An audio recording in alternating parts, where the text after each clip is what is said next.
Bismillah, assalamualaikum, selamat datang kembali di Fakta Sejarah. Alhamdulillah sudah masuk ke bagian 10. Di sini, di Fakta Sejarah, sebuah kisah dari Mas Restu Wiratmaja, narasumber Mbak Aisyah, tentang pesugihan keluarga Ningrat Ngipri Ketek.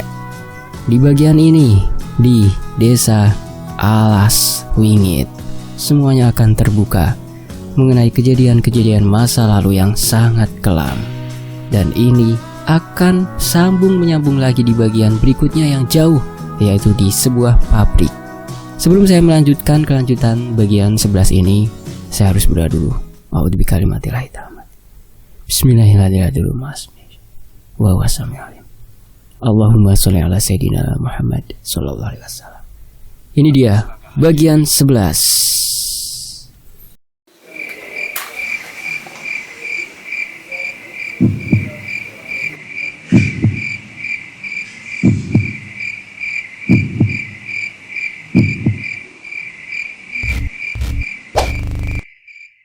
Kang Waris terkejut mendengar hal itu. Ternyata Birawa sendiri benar-benar sakit hati akan kelakuan dari Raden Angkoro yang benar-benar memperalat Mbah Jayo, yaitu ayahnya, dengan iming-iming pesugihan yang akan dilakukannya. Mbah Jayo kemudian sengaja melakukan penukaran kepada Dedemit Alas Wingit dengan 2 anggota keluarganya hanya demi kekayaan yang ingin dia dapatkan untuk membantu melancarkan Ngipri Ketek yang dilakukan oleh keluarga Brotoseno dan juga keluarga Ningrat. Lalu Birawa pun berkata, "Malam ini aku akan membunuhmu, Angkoro." Tidak lama kemudian, Birawa memanggil sesuatu yang auranya sangat besar. Dia adalah Nyai, sosok wanita bergaun merah dengan wajah yang mengerikan. "Pateni yo menungso kuwi." Wanita bergaun merah itu segera mendorong tubuh Raden Angkoro hingga dirinya menabrak tembok dan mengeluarkan banyak darah dari mulutnya. Kang Waris tahu ini adalah di luar dari kemampuannya. Ia tidak menyangka jika hal ini akan terjadi dengan begitu cepat. Namun saat Kang Waris mengira Raden Angkoro telah meninggal dunia, tiba-tiba dia mendengar suara monyet dari runtuhan tembok tersebut. Tidak lama kemudian, tubuh Raden Angkoro berubah sepenuhnya menjadi hitam. Tubuhnya benar-benar dilapisi oleh bulu-bulu berwarna hitam. Taringnya yang panjang mulai terlihat dengan jelas. Matanya yang memerah benar-benar menyorot tajam ke arah Birawa. Kedua tangannya menggaru-garu ke bagian kepalanya. "Ketek ireng?" Birawa pun merasa jika aura kematian yang disebarkan oleh Raden Angkoro sangatlah besar. "Jadi ini wujud aslimu selama ini, Angkoro?" ucap Kang Waris secara perlahan. Di lain sisi, "Cepat, kita harus lari!" teriak Jaja. Mereka pun menuju ke arah ruangan depan. Namun sewaktu mereka ingin keluar lewat pintu depan, tiba-tiba mereka bertiga terkejut di saat melihat seorang pria sedang terduduk sembari menghisap puntungan rokok yang akan habis. Di samping pria tersebut, ada sosok hitam dengan mata merah menyala, sedang berdiri sembari menatap tajam mereka berlima. Memang benar, tuan rumah itu bisa saja bertindak sebagai teman, atau bisa juga bergerak sebagai lawan. Jelas Pak Lingga saat menatap 5 orang yang sedang berdiri di hadapannya.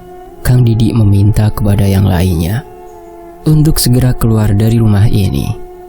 "Kalian semua keluar. Orang pemerintahan ini memiliki jin kala ireng yang diciptakan Mbah Jayo," ucap Kang Didik. "Mbah Jayo?" Ya benar, Mbah Jayo sengaja menciptakan jin kala ireng hanya untuk mendapatkan bagian dari rencana yang diiming-imingkan oleh Raden Angkoro.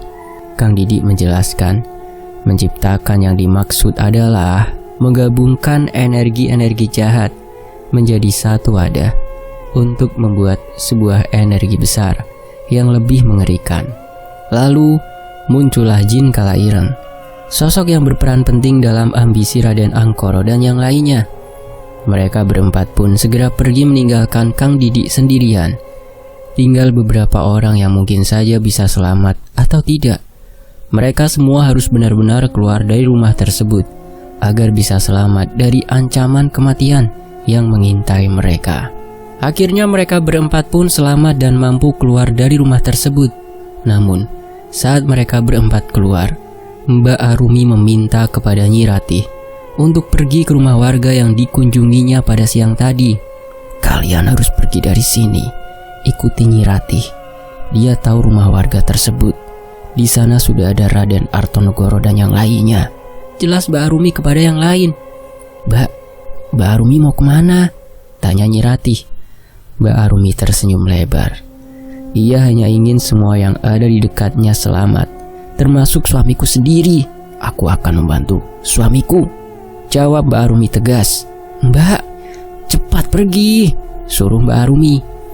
Alhasil mereka berempat pun pergi dari rumah Mbak Arumi dan berencana untuk bergabung bersama dengan Raden Artonegoro dan yang lainnya di rumah warga tersebut. Sementara itu di sisi lain, penyerangan demi penyerangan terus berlanjut. Kang Waris masih terlihat mereka berdua bertarung dengan sangat mengerikan. Ia juga terkejut saat melihat Raden Angkoro yang berubah menjadi siluman Ketek Ireng. Akan tetapi, kejadian yang tidak terduga pun benar-benar terjadi di antara keduanya. Mereka berdua yang sudah saling menyerang satu sama lain akhirnya benar-benar kehabisan energi. Raden Angkoro kembali ke bentuk semulanya setelah dirinya tidak sanggup lagi untuk berubah bentuk menjadi Ketek Ireng. Sedangkan sosok wanita merah itu juga menghilang bersamaan dengan keluarnya darah dari mulut dan hidung Birawa. Keduanya sudah tergeletak jatuh. Namun, naasnya bangunan di tempat mereka saling menyerang satu sama lain sepertinya tidak kuat untuk menahan energi mereka semua. Keduanya terjatuh tepat di saat reruntuhan bangunan tersebut perlahan ambruk karena energi yang mereka berdua keluarkan. Rumah di tempat mereka bertarung tersebut benar-benar ambruk bersamaan dengan yang lainnya. Bunyi dentuman kencang seperti suara ledakan. Kang Waris segera menyelamatkan diri dari runtuhan rumah tersebut. Untungnya ia berhasil keluar sesaat sebelum semuanya menjadi hancur dan reruntuhan tersebut berhamburan di sekitarnya. Kang Waris tidak menyangka ternyata semuanya sudah selesai sampai di sini. Apakah semuanya selesai? Tidak ada tanda-tanda pergerakan lagi. Semua terdiam. Entah apa yang terjadi. Kemungkinan besar semua yang berada di reruntuhan tersebut meninggal dunia. Ia kemudian perlahan meninggalkan tempat tersebut untuk segera bergabung dengan yang lainnya. Saat Kang Waris sedang berjalan-jalan mencari bapak dan yang lainnya, ia kemudian melihat ada seorang wanita menggunakan pakaian adat Jawa sedang berdiri di dekat hutan alas wingit. Wanita itu sedang memegangi kepala orang yang tidak begitu jelas wajahnya karena sudah menghitam dan tidak berbentuk lagi. Tidak lama kemudian, wanita tersebut menghilang bersamaan dengan munculnya kabut di sekitaran hutan alas wingit. Kang Waris terus berjalan sembari memanggil-manggil nama bapak. "Arto! Arto!" Dari kejauhan salah satu pintu rumah warga terbuka. Dari dalam rumah tersebut keluar seorang pria dengan perawakan yang sangat familiar. "Kang, sini Kang." Kang Waris segera menuju ke rumah tersebut.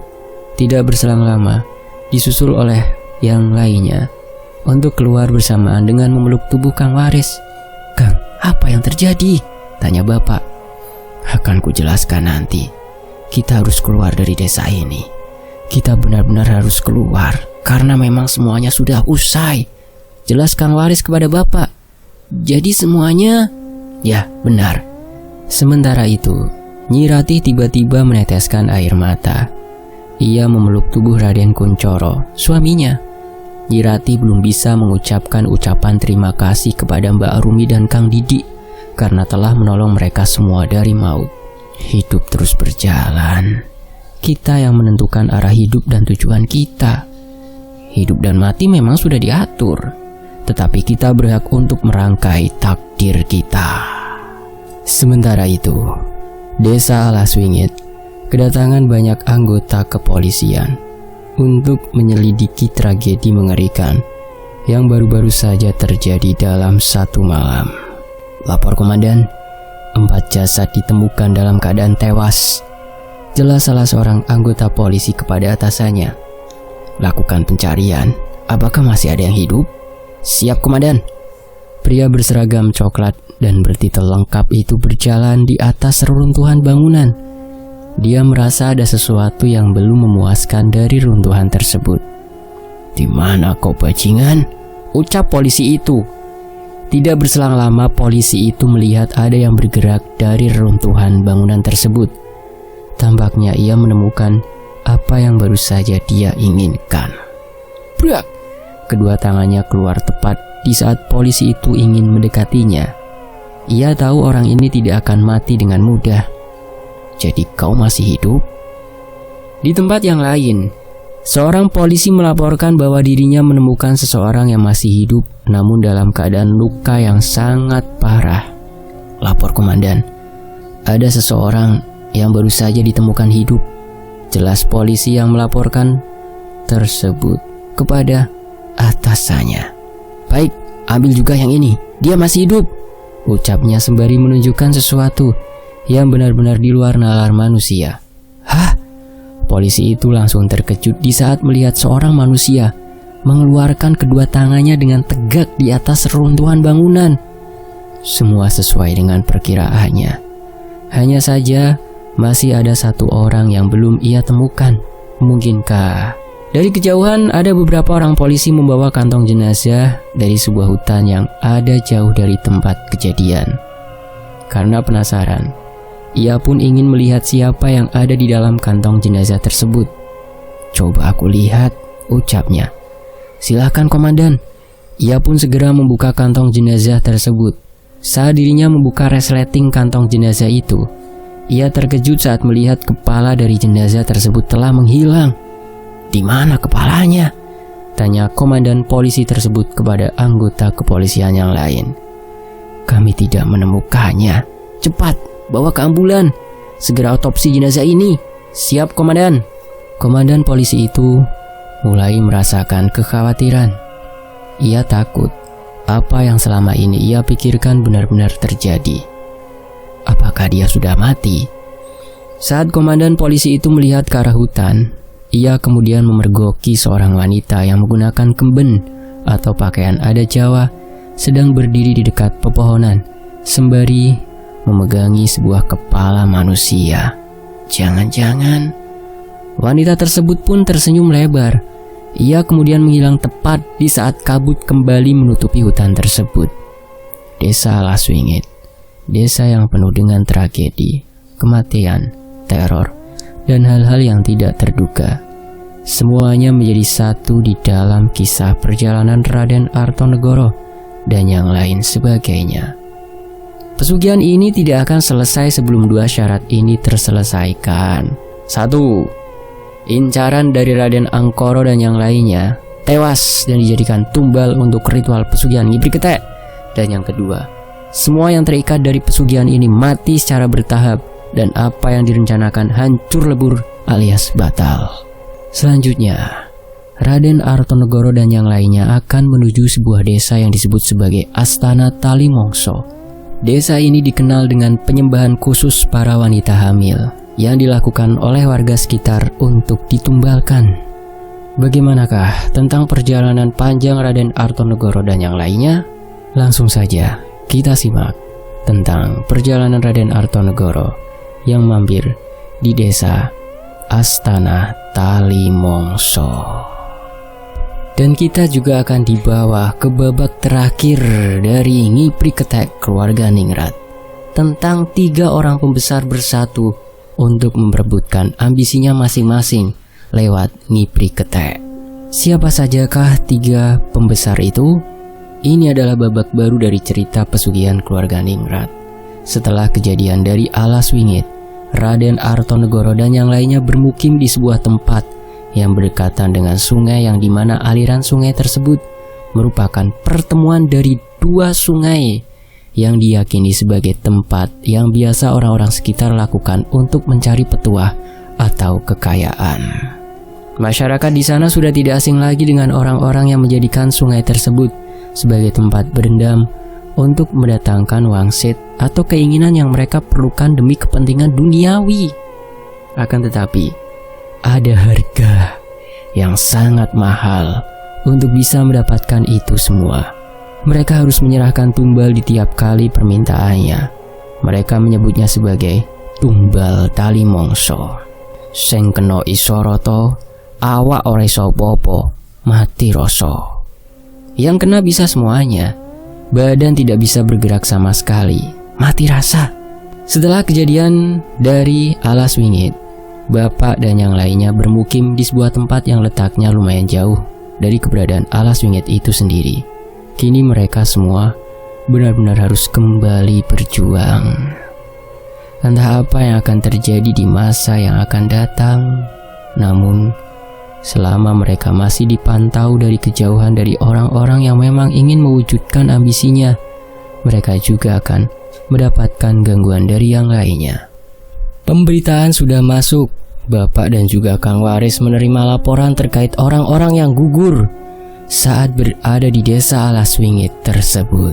Mereka yang gugur atas kejadian tersebut antara lain: 1. Mas Mo, yaitu temannya Jaja di pabrik bawang. Pabrik bawang nih teman-teman. Yang kedua, Kang Didi. Yang ketiga, Mbak Rumi. Yang keempat, Birawa. Dan yang kelima, Raden Jogopati. Ya, yang selamat siapa teman-teman? Tahu kan? Untuk sementara mereka berlima yang baru diketahui, namun dari semua yang meninggal dunia, hanya Raden Jogopati lah yang meninggal dalam keadaan yang mengenaskan. Dia ditemukan di hutan Alas Wingit. Kang Waris meyakini gugurnya Raden Jogopati disebabkan oleh keterkaitan leluhur dari Raden Artonegoro yang membantu untuk segera menyelesaikan urusannya. Dan babak baru dimulai. Kang Waris, Bapak, Ibu, Nyi Ratih, Raden Kuncoro, Mas Rahardian, dan juga Jaja, karyawan dari pabrik bawang. Tersisa 7 orang yang selamat dari kejadian mengerikan tersebut.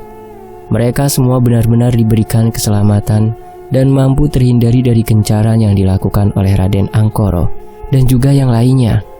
Berarti si Palingga sama Raden Angkoro selamat ya? Kita cari tahu. Desa yang mereka sekarang tempati ini berada dekat dengan sungai yang mana alirannya merupakan tempat bertemu 2 aliran sungai yang sangat dikenal banyak masyarakat sekitar, yang meyakini bahwa jika ada salah seorang yang memiliki keinginan, mereka harus cepat-cepat untuk berendam di sungai tersebut di malam-malam tertentu. Dan memang benar, banyak sekali orang-orang yang mungkin saja berada dari luaran desa yang berendam di sungai tersebut dengan tujuan untuk mendapatkan sebuah keinginan. Rata-rata mereka menginginkan kekayaan dan juga pesugihan. Mereka yang termasuk dalam bagian tersebut harus mencari tumbal di tiap kali mereka menginginkan keinginannya. Bukan hal yang mudah memang, namun masyarakat sekitar sudah memahami akan hal tersebut. Karena itulah, semenjak kejadian hilangnya jabang bayi dari dalam kandungan yang terjadi pada salah seorang wanita di desa ini, mereka semakin berhati-hati. Mereka semua menyebutnya sebagai tumbal tali mongso. Dengan melakukan penumbalan yang mereka inginkan, mereka akan mendapatkan apa yang mereka inginkan juga. Namun, menurut kepercayaan orang-orang di sana, mereka akan bisa terselamatkan dengan satu cara. Cara tersebut terkenal sangat konyol dan tidak masuk akal. Solusi dari permasalahan ini adalah mereka harus mengantarkan sang wanita hamil ke sebuah astana, yaitu tempat pemakaman. Sebelum senja menyingsir, ketakutan akan terbiaskan di wajah para wanita yang sedang hamil. Sebentar lagi perutnya akan kosong. Di sebuah desa, tempat mereka bermukim, ada banyak orang-orang yang sering pergi ke sungai untuk mencari wangsit atau keinginan yang mereka inginkan agar bisa tercapai. Sungai itu disebut sebagai Sungai Tirto Indah. Sungai yang kemudian menjadi bagian terpenting dari desa tersebut, ternyata menyimpan misteri yang belum juga terpecahkan. Kedatangan bapak dan yang lainnya ternyata disambut baik oleh masyarakat di sana. Mereka sangat menyukai pendatang yang baru datang ke desa mereka, namun dengan catatan, pendatang tersebut harus membawa wanita hamil. "Silahkan mas," sapa mereka. Ibu hanya melihat para warga yang tersenyum lebar kepadanya. Tatapan mata mereka yang kosong, lalu wajahnya menggambarkan sebagai warga asing yang baru ditemui oleh ibu baru-baru ini. Mereka tampak antusias di saat menyapa segerombolan orang-orang yang baru mendatangi desa tersebut. Bapak dan Kang Waris menuju sebuah rumah besar yang di dalamnya sudah tersedia banyak kamar. Untuk sementara mereka akan tinggal di desa tersebut untuk mencegah kejaran dari Raden Angkoro dan yang lainnya yang masih hidup. Di desa tersebut terdapat sebuah astana atau tempat pemakaman yang di dalamnya hanya terdapat satu makam saja. Biasanya menjelang sore, banyak wanita hamil yang mendatangi astana tersebut untuk menghormati kepercayaan orang-orang terdahulu yang memang mewajibkan untuk menyerahkan atau mengenali diri jika dirinya sedang hamil kepada penunggu astana itu. Di desa tersebut, Bapak dikenali oleh salah seorang yang memang mengurusi desa itu. Desa ini dinamakan Desa Astana Tali Mongso. Entah mengapa desa ini disebut sebagai Desa Astana Tali Mongso, namun orang-orang di sini masih mempercayai akan tumbal pesugihan yang dilakukan oleh orang-orang yang sengaja mencari wangsit atau keinginan yang berada di Sungai Tirto Indah. Para warga di sana tidak berani untuk menghalau orang-orang yang berada di sungai tersebut, karena memang ada sekelompok orang yang berada di desa itu juga yang mendukung aksi dari ritual itu. Malam pertama mereka berada di Desa Astana Tali Mongso. Malam pertama mereka menempati itu sama seperti mereka menempati desa-desa yang lainnya. Hanya saja, saat sore hari, Bapak dan yang lainnya melihat fenomena aneh dari para wanita hamil yang berada di desa itu. Mereka menuju sebuah pemakaman yang konon katanya mampu mencegah hilangnya bayi yang sedang berada di dalam kandungan. Di malam pertama itu juga, ibu merasa tidak tenang. Mas Rahardian terus merengek karena keadaan desa yang mereka tempati hawanya tidak sejuk. Biasanya jika di malam hari, mereka bisa tidur tenang karena hawanya yang nyaman dan sedikit dingin. Namun, untuk di desa ini juga, mereka tidak mendapatkan kenyamanan sama sekali. Rumah yang mereka tempati juga tergolong rumah lama yang baru saja direnovasi.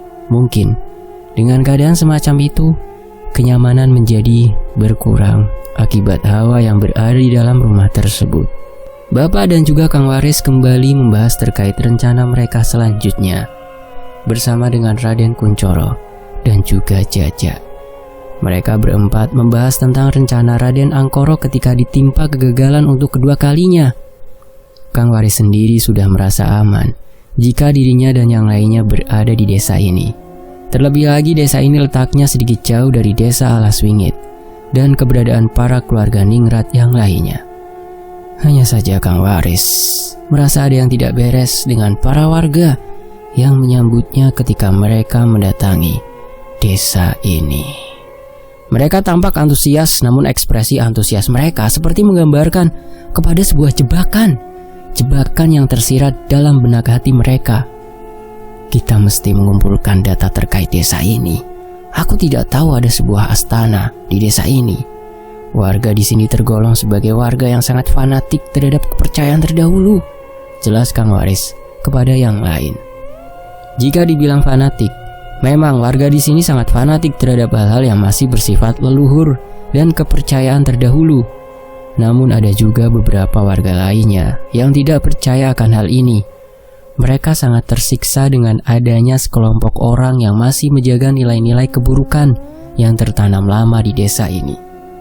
Bagaimana Arto? Apa yang akan kita cari di desa ini? Ada sebuah sungai yang menjadi kepercayaan orang-orang luar untuk mendapatkan kekayaan. Ada juga sebuah makam yang dipercaya sebagai tempat pengenalan terhadap jabang bayi yang akan lahir, jelas Kang Waris. Bapak masih berpikir panjang untuk bisa memutuskan hal tersebut. Paling tidak dengan tinggal di rumah ini untuk sementara waktu, mereka akan bisa dengan bebas untuk mendapatkan apa yang mereka butuhkan saat ini, yaitu perlindungan dari kejaran Raden Angkoro dan yang lainnya. Tidak ada keputusan yang membuat mereka bisa tenang malam itu. Mereka lebih memutuskan untuk beristirahat sejenak sembari menunggu esok hari. Barangkali di keesokan harinya mereka bisa mendapatkan petunjuk dari apa yang sudah ada di dalam desa ini. Tepat di malam hari, saat mereka sedang tertidur, ibu bermimpi hal aneh yang ada di desa Astana Tali Mongso ini. Ibu bermimpi jika banyak wanita hamil yang jabang bayinya menghilang dalam waktu semalaman. Ibu tidak tahu apa yang menjadi penyebab dari mereka semua bisa kehilangan bayi yang berada di dalam perutnya tersebut. Akan tetapi, Di dalam mimpi tersebut, ibu dibawa ke sebuah tempat yang bangunannya berada jauh dari desa itu. Di dalam bangunan tersebut, ibu melihat ada sebuah makam yang berada di sana. Lalu perlahan, banyak wanita hamil yang memasuki ke dalam bangunan tersebut. Akan tetapi, hal yang mengerikan terjadi tatkala mereka semua keluar dari dalam bangunan itu. Kaki mereka sudah penuh dengan darah. Lalu wajah mereka tampak senang, seperti tidak ada masalah apapun. Tatapannya kosong dan para wanita yang keluar dari dalam bangunan tersebut, perutnya tiba-tiba mengecil. Dari yang awalnya di dalam perut tersebut terdapat bayi, kini perut mereka benar-benar kopong atau kosong, tanpa jabang bayi yang berada di dalam perut mereka. Ibu kebingungan akan fenomena aneh yang terjadi di dalam bangunan tersebut. Lalu dia berjalan ke arah sana. Ibu ingin tahu apa yang sudah terjadi sampai-sampai banyak wanita yang perutnya tiba-tiba menjadi kempes. Kaki ibu terus berjalan ke arah bangunan tersebut. Perlahan kakinya berjalan ke arah tangga yang terus menanjak hingga bisa masuk ke dalam bangunan tersebut. Namun, sewaktu dirinya berada di bibir pintu dari makam tersebut, ibu mendengar suara rintihan dan teriakan wanita yang berada di dalam bangunan itu. Suaranya sangat mengerikan. Teriakan itu seperti teriakan rasa sakit beribu-ribu kali lipat. Setelah suara itu menghilang, keluarlah seorang wanita yang mana kakinya sudah penuh dengan darah. Wanita tersebut menyeret-nyeret kakinya dan menatap ke arah ibu dengan tatapan kosong. Mulutnya tersenyum lebar. Senyuman yang menyeringai lebar itu membuat ibu ketakutan. Tidak berselang lama, wanita yang baru saja keluar itu mengatakan sesuatu kepada ibu. "Kau mau masuk ke dalam?" Ibu hanya menggeleng-gelengkan kepalanya. Ia tidak mau masuk ke dalam karena merasakan hal yang aneh dari dalam bangunan tersebut. "Bayi kamu cantik ya," ucap wanita tersebut. Aneh, padahal ibu sendiri belum bisa memprediksikan bahwa bayinya akan terlahir dengan jenis kelamin perempuan. Namun, wanita itu dengan tegasnya mengatakan, jika bayi yang akan dilahirkan oleh ibu kelak akan berjenis kelamin wanita. Wanita asing itu meninggalkan ibu. Ia berjalan menuruni tangga dan kembali lagi ke desa. Ibu yang merasa ada yang tidak beres, ia pun segera mengikuti wanita tersebut untuk menuruni tangga. Namun saat dimana dirinya ingin menuruni tangga, tiba-tiba ada sesuatu yang memegang perutnya dari belakang. "Dok, jabang bayimu wangi yo." Ibu melihat dengan jelas kedua tangan yang sangat besar sedang memegangi perutnya. Kuku dari masing-masing tangan tersebut sangat panjang, warnanya hitam. Lalu perlahan ibu menengok ke arah belakang. "Duk, melo aku ya nduk, ikut aku, ayo." Dan ibu langsung berteriak kencang, namun mulutnya seperti tersumpal sesuatu. Tatapan dari sosok itu benar-benar sangat mengerikan. Sosok itu memiliki wujud yang tidak lazim seperti umumnya. Rambutnya yang panjang, wajahnya yang keriput seperti nenek tua, namun kedua matanya benar-benar tidak ada. Lalu sosok itu benar-benar terbang. Kedua tangannya lebih besar dari badannya. Sosok ini menginginkan bayi yang dikandung di dalam perut ibu. "Duk, melo aku ya nduk."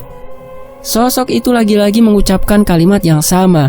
Ibu mencoba melarikan diri, namun tubuhnya tidak bisa bergerak.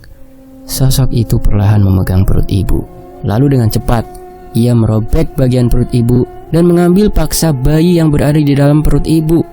Tidak lama kemudian, darah mengalir deras hingga membasahi kaki ibu. Ibu kemudian berteriak kencang, "Ah!" Seluruh orang yang berada di rumah tersebut langsung terbangun. Bapak yang berada di samping ibu segera menanyakan apa yang baru saja terjadi. "Ibu kenapa?" tanya bapak. "Pak, desa ini bukan desa yang baik, Pak." Kang Waris dan juga Jaja segera mengetuk pintu. Mereka bersamaan menanyakan apa yang sudah terjadi dengan ibu. Bapak kemudian meminta kepada ibu untuk menenangkan diri. Ia tahu jika ada pertanda yang kurang baik dari desa ini, pasti orang pertama yang merasakannya dulu adalah ibu. Karena Mbak Esa ini orang yang perasa, alias ibu. "Ibu tenang dulu, nanti kita bicarakan bersama Kang Waris dan yang lainnya," jelas bapak. Bapak segera memakai bajunya dan keluar dari kamar. Di luar kamar, Kang Waris dan Jaja sudah menunggu dan menanyakan apa yang sudah terjadi kepada ibu. "Kenapa istrimu, Arto?" tanya Kang Waris. "Kang Waris, sepertinya ada sesuatu yang tersimpan di desa ini. Sebelumnya di desa Laswingit, istriku merasakan hal yang sama. Bila ada desa yang memiliki sesuatu yang tersembunyi dan terkesan sangat mengerikan, desa tersebut benar-benar berbahaya," jelas Bapak kepada Kang Waris. Kang Waris mengerti apa yang dimaksud oleh Bapak. Dari dalam kamar, Ibu masih menangis. Ia tampak trauma dengan mimpinya barusan. "Sepertinya pagi ini akan ada sesuatu yang terjadi di desa ini," ucap Kang Waris kepada Bapak. Bapak belum diberitahu terkait mimpi yang baru saja dialami oleh Ibu barusan. Namun, dirinya merasa takut jika mimpi tersebut benar-benar membawa kepada hal-hal buruk yang ada di desa ini. Malam itu juga, Bapak menemani Ibu sampai tertidur. Ia berjaga-jaga agar Ibu tidak mendapatkan hal yang serupa. Keesokan harinya, para warga banyak yang geger terkait hilangnya beberapa bayi yang berada di dalam kandungan terhadap beberapa wanita hamil yang berada di desa Astana Talimongso. Ibu yang mendengar tersebut langsung menutup mulutnya. Ia kemudian meneteskan air mata dan mengatakan jika apa yang terjadi saat ini pada warga sangat mirip seperti mimpi yang baru saja Ibu alami semalam. Tidak ada yang tahu apa penyebabnya. Mereka masih mencari-cari penyebab dari hilangnya bayi yang berada di dalam kandungan tersebut. Para wanita yang bayinya menghilang dalam waktu semalam hanya bisa menangis histeris. Tatapannya menjadi kosong. Mereka menyalahkan suami mereka masing-masing karena telah membawa mereka ke sebuah tempat yang sangat tidak wajar. Tempat itu adalah Astana Talimongso. Sedangkan di dalam kamar, Ibu berteriak kencang. Ia tampak stres dengan apa yang sudah terjadi di desa tersebut. "Aku ingin keluar dari desa ini." Beberapa kali Ibu mengatakan jika desa yang ditempatinya sekarang bukanlah desa yang baik baginya, karena seluruh penggambaran yang ada di mimpinya sama persis seperti apa yang sudah terjadi saat ini. "Tapi Bu, kita harus sabar," jelas Bapak. "Sampai kapan, Pak?" tanya Ibu. "Aku dan Kang Waris akan menuju ke astana itu, Bu. Kita akan mengulik lebih dalam. Seperti halnya desa Laswingit, kita tidak tahu apakah desa ini masih ada kaitannya dengan orang-orang kita." "Orang-orang kita?" "Iya, Bu, aku merasa desa ini masih ada hubungannya seperti halnya desa Laswingit, desa yang menumbalkan bayi. Di desa ini juga bayi ditumbalkan.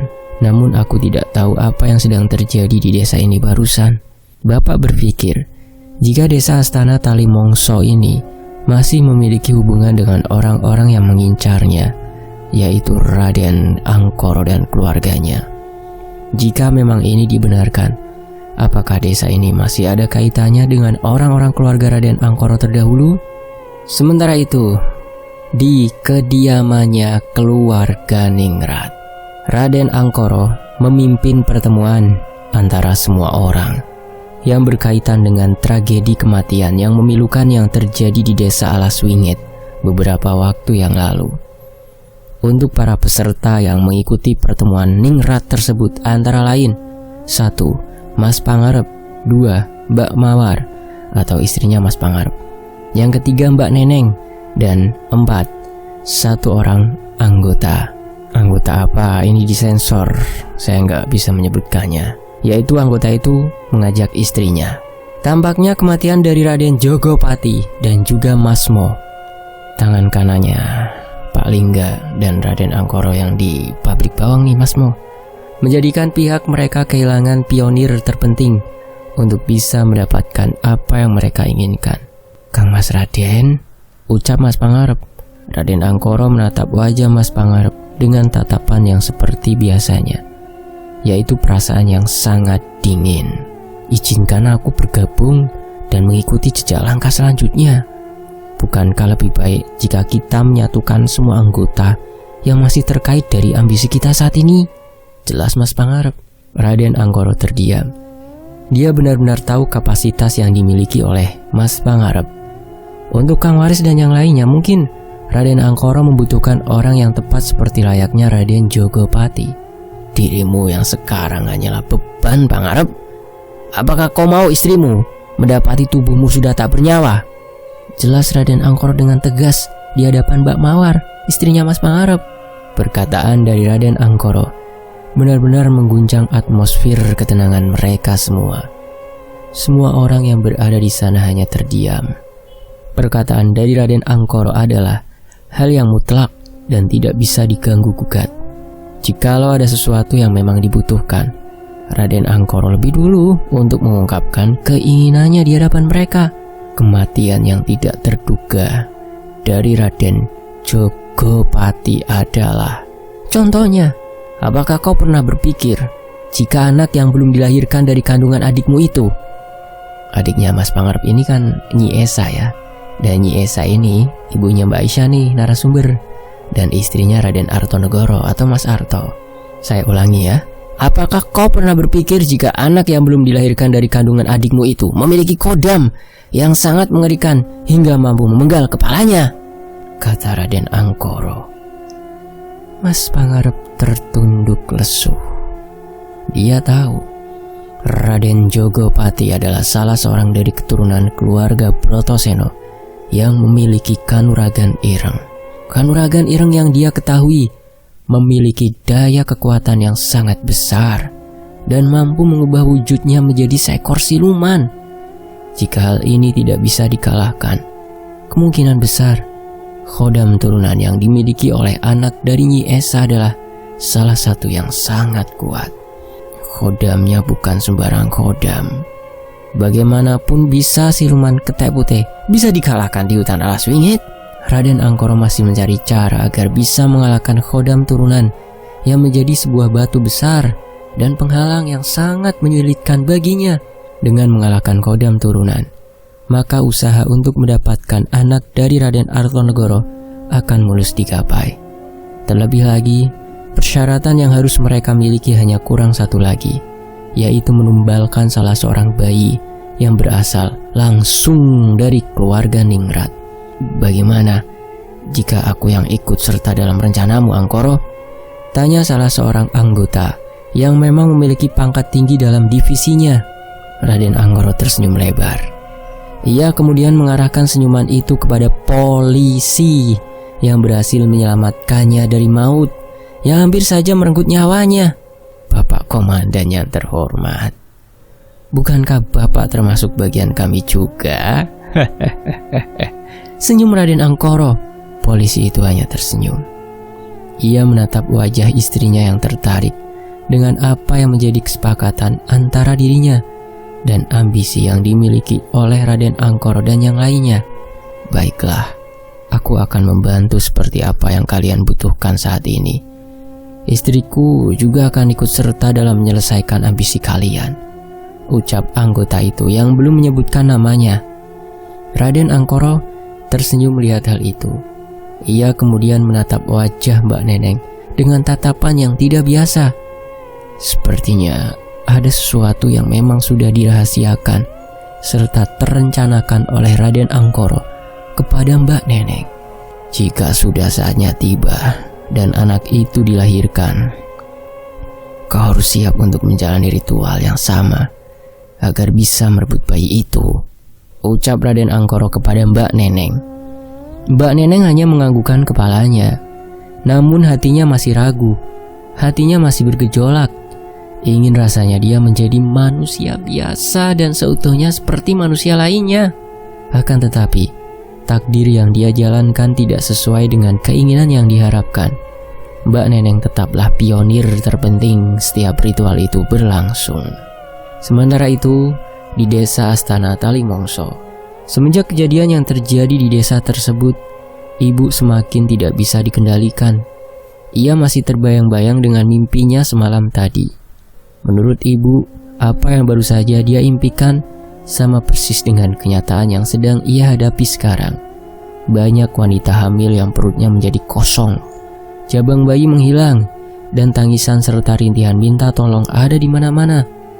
Sebenarnya ada apa dengan Astana Talimongso itu sendiri? Mengapa desa ini begitu sangat menyeramkan hingga banyak wanita hamil yang bayinya tiba-tiba menghilang hanya dalam semalam saja? Sebagai pendatang, bapak dan ibu belum tahu mengenai aturan yang berlaku di desa tersebut. Karena itulah, bapak dan juga Kang Waris berencana untuk mencari sesepuh dari desa tersebut yang bisa dijadikan sebagai patokan untuk mencari tahu terkait latar belakang desa yang mereka tempati saat ini. Bapak dan juga Kang Waris berkeliling ke seluruh tempat hingga mengunjungi rumah-rumah warga untuk menanyakan lokasi rumah sesepuh yang ada di desa Astana Talimongso. Untungnya, ada salah seorang warga yang berbaik hati yang ingin memberitahu terkait rumah dari sesepuh di desa Astana Talimongso. Dia juga sekaligus menyebutkan nama dari sesepuh tersebut. Namanya adalah Ki Batoro. Awalnya, bapak dan juga Kang Waris ingin menuju ke rumah Ki Batoro.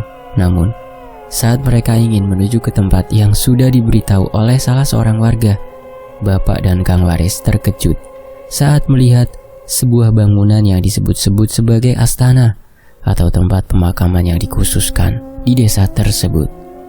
Pandangan mereka berdua terhenti pada sebuah bangunan tua di hadapannya, telah tersusun rapi, akan banyak sesajen dan seserahan. "Kang, ini bangunan apa ya?" tanya bapak kepada Kang Waris. "Mungkin ini yang dikatakan oleh mereka, tempat pengikatan." "Tempat pengikatan?" "Setiap wanita yang ingin hamil atau sedang hamil, mereka harus ke tempat ini." Percakapan mereka berdua pun terhenti oleh seorang suara langkah kaki dari arah belakang mereka. "Kalian pendatang?" tanya seorang dari belakang. Iya pak, kami berdua pendatang pak," jawab bapak. "Untuk pendatang seperti kalian, setidaknya jangan sering mengunjungi tempat-tempat yang tidak boleh dilalui, pamali," ucap warga itu. Kang Waris dan bapak saling terdiam. Mereka berdua tidak tahu apa yang barusan dikatakan oleh warga itu adalah bagian dari aturan yang diterapkan untuk para pendatang. "Ngomong-ngomong, tempat ini apa namanya?" tanya bapak. Warga itu hanya terdiam sambil menatap tajam pandangan Kang Waris dan juga bapak. "Sudah saya bilang, jangan kesini," ucap warga itu. Iya pak, maafkan kami. Kami berdua pamit dulu," ucap bapak sambil menundukkan badannya dan segera meminta kepada Kang Waris untuk kembali ke rumah. Saat mereka berdua ingin pergi, Kang Waris masih penasaran akan bangunan tua di pojok desa itu. Bangunan itu menyimpan energi mistis yang dapat dirasakan begitu melihat ke arah bangunan tersebut. Hari semakin hari, para warga menyuruh anak-anak kembali ke rumah masing-masing karena akan ada seorang warga yang melahirkan. Ibu dan bapak melihat secara jelas huru-hara para warga di saat hari akan gelap. "Mas, kamu ngerasa aneh ndak sama desa ini?" "Anehnya kenapa bu? Aku masih belum mengerti dengan desa ini. Mengapa wanita yang melahirkan begitu sangat mengerikan di pandangan orang-orang yang ada di desa ini?" "Maksudmu apa sih bu?" "Sore tadi pak, banyak warga yang berteriak ketakutan karena ada salah seorang wanita yang akan melahirkan. Mereka merasa ketakutan karena bayi itu tidak hilang dari dalam kandungan."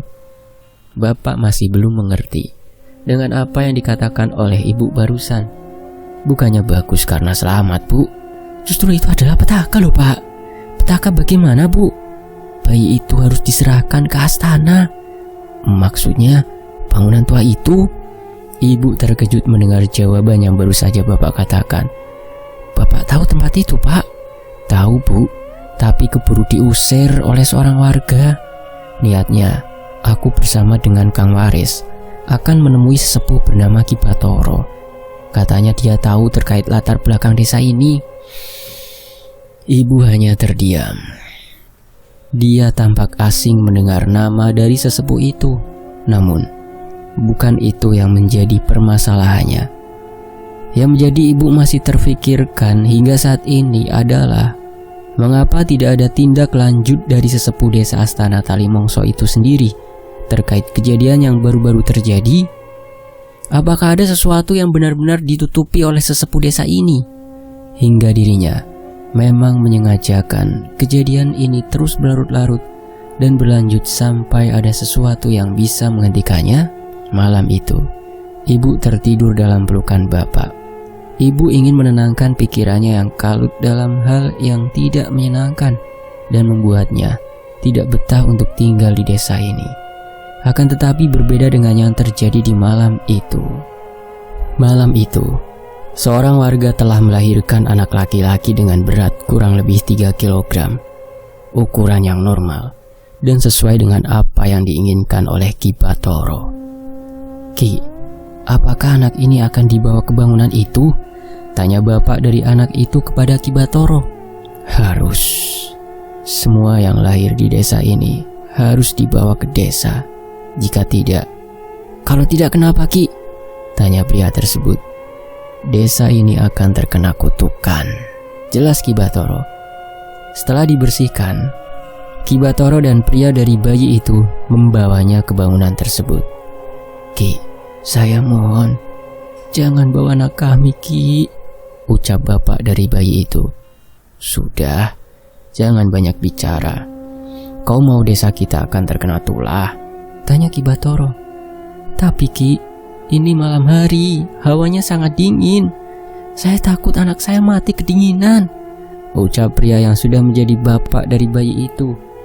Namun Ki Bathara tetap berjalan sambil menyanyikan sebuah kidung aneh yang disebut-sebut sebagai kidung pemanggil dari Nyi Randasari. "Kamu yakin akan ikut sampai ke astana?" ucap Ki Bathara. "Astana adalah bentuk bangunan yang dimaksud."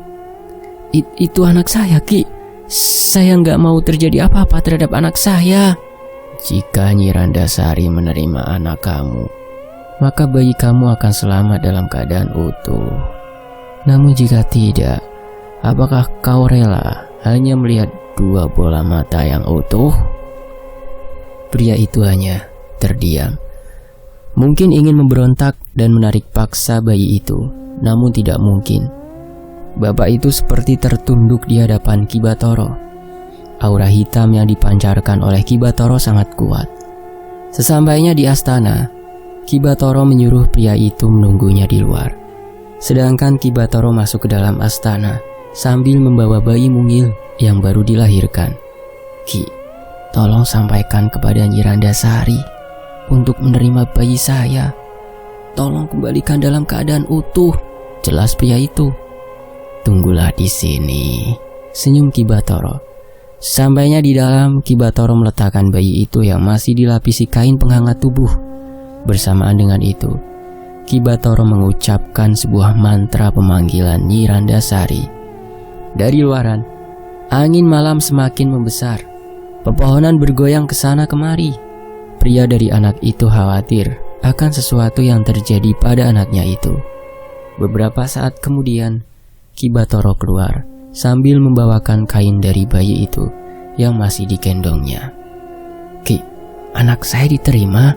tanya pria itu dengan nada penasaran sekaligus senang karena selimut itu dia merasakan bentuk dari anaknya. Ketika selimut itu diserahkan kepada pria dari anak itu, ia berteriak dengan kencang karena yang didapatinya adalah 2 bola mata yang dimiliki oleh anaknya itu. Ki Bathara tersenyum dan berkata, "Nyi Randasari menyukai anakmu, tapi dia hanya mengembalikan kedua bola mata saja." Keesokan harinya, para warga berduyun-duyun keluar untuk mengantarkan seserahan menuju ke astana atau bangunan itu. Ibu dan bapak, serta yang lainnya melihat dengan jelas para warga yang membawa banyak sekali makanan untuk diserahkan kepada astana itu. Mereka berdua pun bertanya-tanya kepada warga sekitar mengenai kegiatan tersebut. "Bu, ini ada rame-rame apa ya?" tanya ibu kepada salah seorang warga. "Oh ini mbaknya pendatang ya?" tanya ibu yang sedang hamil itu. "Ini ya Bu, saya dan suami saya baru saja bermukim di desa ini," jawab ibu. Iya, ndak apa-apa kalau belum tahu. Jadi jika ada wanita hamil yang akan melahirkan atau ingin memiliki anak, maka harus menuju ke astana untuk menyerahkan sesajen biar Nyai Randasari senang, ucap warga itu. Nyi Randasari itu siapa, Bu? Nyi Randasari itu, ucap warga itu dengan memotong terusan perkataannya, karena dari arah belakang sudah tengah berdiri Ki Bathara. Ki Bathara, saya ke astana dulu ya, ucap warga itu. Silahkan. Ibu dan bapak serta yang lainnya terkejut akan kehadiran Ki Bathara yang telah dulu ada di sekitarnya. Tiba-tiba Kang Waris merasakan hal yang berbeda. Dia merasa ada bentrokan energi yang kencang yang berasal dari tubuh dari Ki Bathara. Kalian mau ke astana juga? Tanya Ki Bathara. Mereka semua hanya terdiam. Namun kali ini Kang Waris menjawab pertanyaan dari Ki Bathara dengan cepat. Untuk apa? Jika kalian ingin tahu tentang desa ini, ikutlah ke astana. Tidak usah membawa sesajen, cukup kamu hadir. Kelak bayimu akan selamat, ucap Ki Bathara.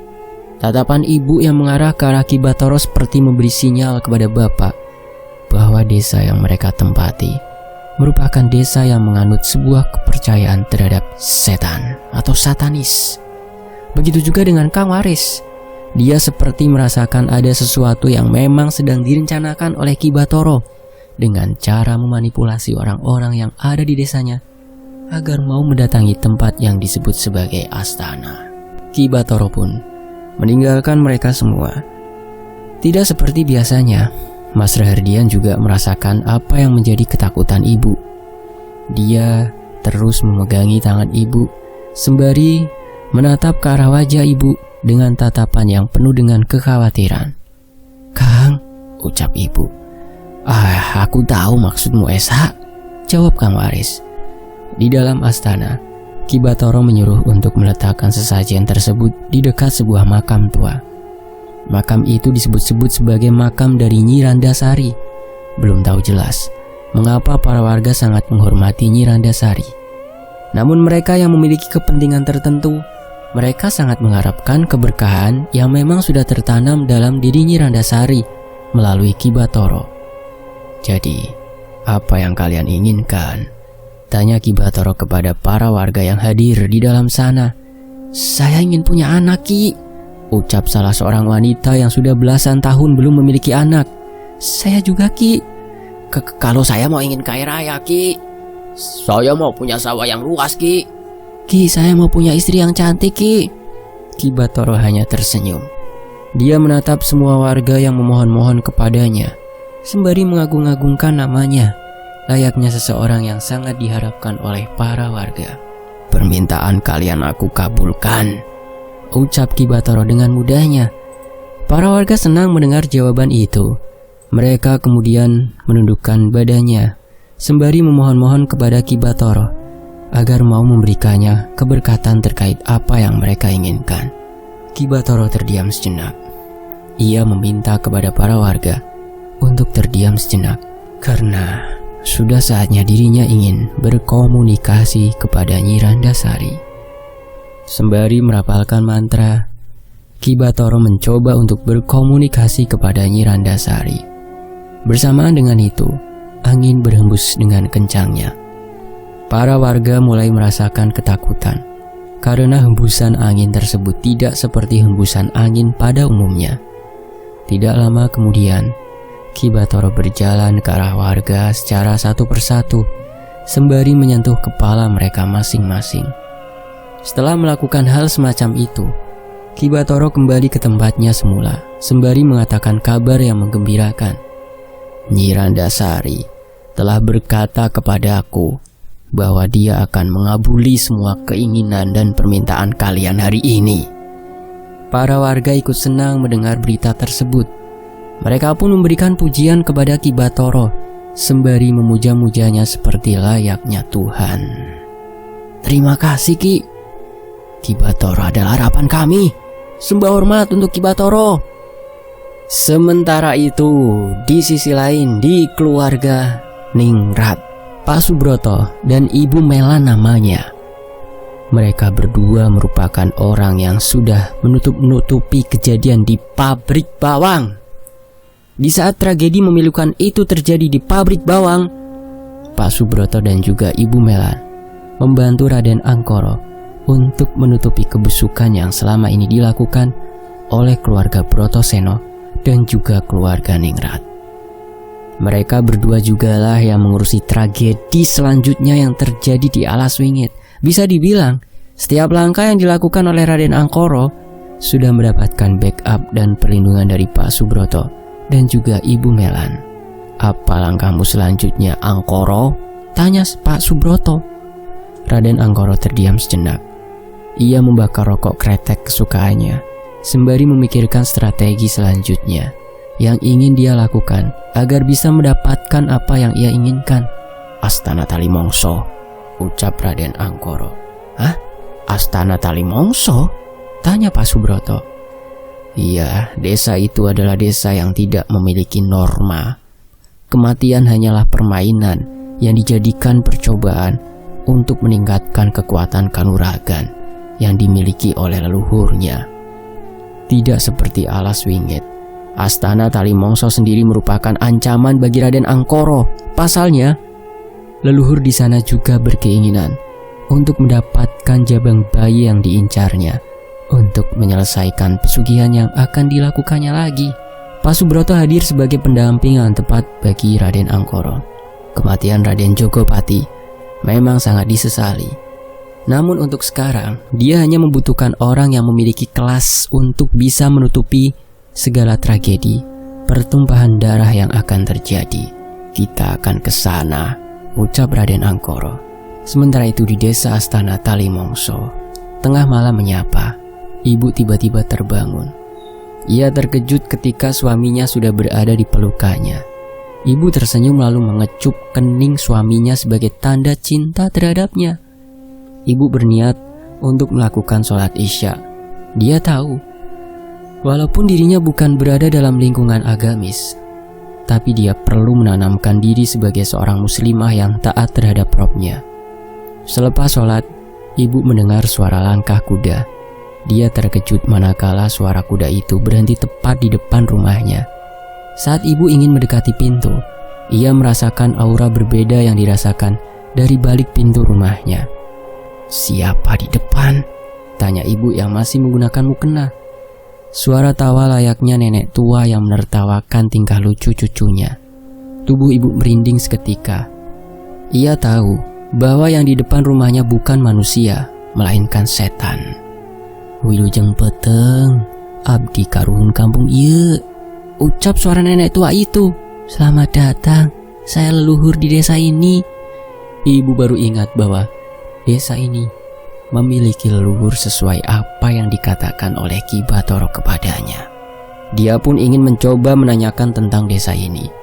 Namun aura hitam yang ia rasakan tiba-tiba menghilang. Ibu pun membuka pintu untuk memastikan sosok itu berada di tempatnya atau tidak.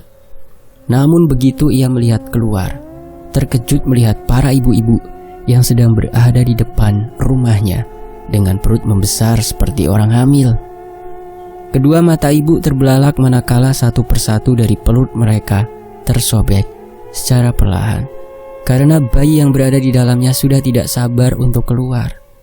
Darah bercucuran kemana-mana. Ibu berteriak sekencang-kencangnya. Ia pun segera menutup pintunya dan masuk ke dalam. Namun baru saja ia menutup pintu, ibu mendengar suara tangisan yang membuat dia tertidur. Ibu memegangi sambil menutup mata. Namun suara itu terus meningkat. Seperti halnya bayi-bayi itu sudah tepat di depannya. "Jangan takut, ulah sieun," ucap nenek tua itu. Ibu pun terkejut saat dirinya melihat sosok Nyi Randasari yang sedang dikelilingi bayi-bayi yang tidak memiliki kedua bola mata. Nyi Randasari terbang ke arahnya sambil membawakan bayi ke arahnya yang menandakan bahwa bayi itu adalah miliknya nanti. "Ieu orok anjeun, ini bayi punyamu," ucap Nyi Randasari yang sudah berada di dekat. Saat ibu membuka mata kembali, ia melihat bayi itu sudah penuh darah dan matanya tidak ada. Ibu pun berteriak karena ketakutan. Tiba-tiba, Bu, Ibu kenapa, Bu? Tanya bapak yang membangunkannya. Pak, ada setan. Kamu dari tadi tiduran di sini, Bu. Kamu mimpi buruk? Tanya bapak. Ibu baru sadar bahwa dirinya masih berada di tempat sholat. Ia pun memeluk bapak karena kejadian buruk yang dialaminya adalah hanya sebuah mimpi. Pak, ibu takut, Pak, ucap ibu. Iya, Bu, ada bapak di sini. Sebentar lagi kita akan tahu tentang desa ini, jelas bapak. Ibu pun mengiyakan. Bapak mengambil air minum terlebih dahulu. Ini, Bu, diminum sampai habis, jelas bapak. Hanya satu tegukan yang diminum oleh ibu. Namun air itu langsung dengan cepat. Bapak tersenyum melihat air yang menetes dari mulut ibu karena rasa haus dahaganya yang begitu menguras energi dari dalam tubuhnya. Sekarang tidurlah. Aku takut bayi yang ada di kandungan kamu nanti akan sakit, ucap bapak. Hari berjalan seperti biasanya. Tidak ada perbedaan dalam diri ibu kecuali nafsu makan yang begitu lahap sehingga tubuhnya mengalami pelebaran yang signifikan. Perut ibu semakin hari semakin membesar. Pertanyaan demi pertanyaan masih terus mengambang di pikiran ibu dan yang lainnya. Semenjak kejadian di mana ibu dimimpikan atau bahkan diperlihatkan sosok asli dari Nyi Randasari. Ki Bathara sering mengunjungi rumah ibu dengan tujuan mengulik informasi dan mengetahui lebih jauh terkait keadaan jabang bayi yang diinginkan ibu. Kang Waris dan yang lainnya hanya bisa memantau pergerakan dari Ki Bathara dan kedua ajudannya tersebut. Jika memang ada sesuatu yang sangat mencurigakan, Kang Waris akan bertindak lebih dulu untuk menghentikan langkah yang akan diambil oleh Ki Bathara. Apakah dia datang kemari? Tanya Ki Bathara kepada ibu. Maksud Ki Bathara, leluhur itu adalah nenek tua yang menginap mendatangi rumah ini? Tanya ibu. Kamu pernah menemuinya? Tanya Ki Bathara sambil tersenyum. Semalam aku bertemu dengannya, ucap ibu sambil mengingat-ingat kembali. Tiba-tiba ibu merasakan sakit yang luar biasa di perutnya, seperti ada kontraksi kencang yang membuat perutnya tiba-tiba mengeras tidak seperti biasanya. Bu, kamu kenapa, Bu? Pak, sakit, Pak. Perutku seperti ditekan-tekan. Ki Bathara pun meninggalkan mereka dengan wajah tersenyum. Ia menuju ke arah astana untuk melakukan sesuatu. Sementara itu di astana, Nyi, sebentar lagi aku akan sempurnakan dirimu, jelas Ki Bathara. Hitungan terakhir dari bayi yang ditumbalkan untuk Nyi Randasari kembali 99. Dan bayi terakhir yang dipercepat pertumbuhannya jatuh kepada ibu, di mana bayi yang akan dijadikan tumbal akan genap 100. Jika berhasil dengan sempurna, maka Ki Bathara sendiri akan mendapatkan ilmu hitam. Tiba-tiba langit mengamini apa yang diminta oleh Ki Bathara. Hujan mengguyur desa itu. Kilatan petir menggelegar seperti akan ada sesuatu yang tidak disukai. Ki Bathara keluar dari astana sambil melihat ke arah langit. Ia dengan senangnya berteriak, "Sebentar lagi keinginanku terwujud." Teriak Ki Bathara. Bersambung. Kasihan sekali ya jalan hidupnya Mbak Isah waktu di kandungan. Tentunya yang kasihan orang tuanya ya.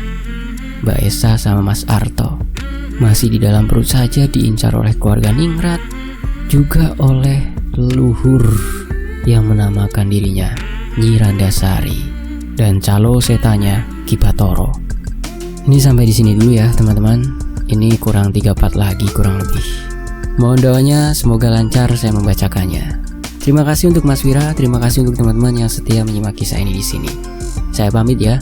Sampai jumpa di bagian 12 di Fakta Sejarah. Alhamdulillah. Wassalamualaikum warahmatullahi wabarakatuh.